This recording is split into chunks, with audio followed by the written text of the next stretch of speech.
this is Jane. So again, welcome to my channel. So ito na po yung ipapakita ko lang sa inyo, yung update sa ating hydroponics. So yan na siya. Yan. On the first level, yan, iba-iba yung mga tanim dyan. Dati kasi hindi kasi tumubo yung lettuce na tinanim natin. So yan po, bale munggo yan.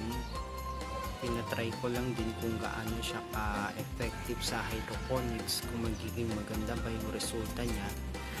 Tapos hindi ko alam kung ano yan, nakalimutan ko kung ano yan.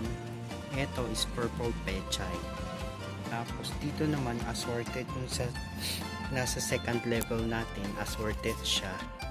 So meron tayong pechay tsaka mustasa. Yan. So makikita nyo dito sa second level, maganda yung tubo ng mga plants natin. This is, I think, after kasi nung transplant sa kanila, so 15 days na yan. Yan, 15 days na sila. Tapos dyan sa third level, makikita nyo hindi maganda yung tubo ulit. Ewan ko kung bakit. Yan, purple pechay yan. Tapos dito yung pinaka bottom part, yan, purple pechay. Yan bagong transplant ko lang, so pwede ko sabihin na okay naman yung tubo nila. So mga 1 week pa lang yan.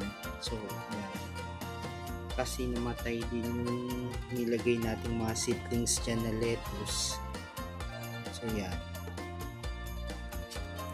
so far kasi nilipat ko lang siya ulit dyan sa bagong pwesto niya, kasi dati andyan siya, nandyan siya, so hindi siya natatamaan ng araw.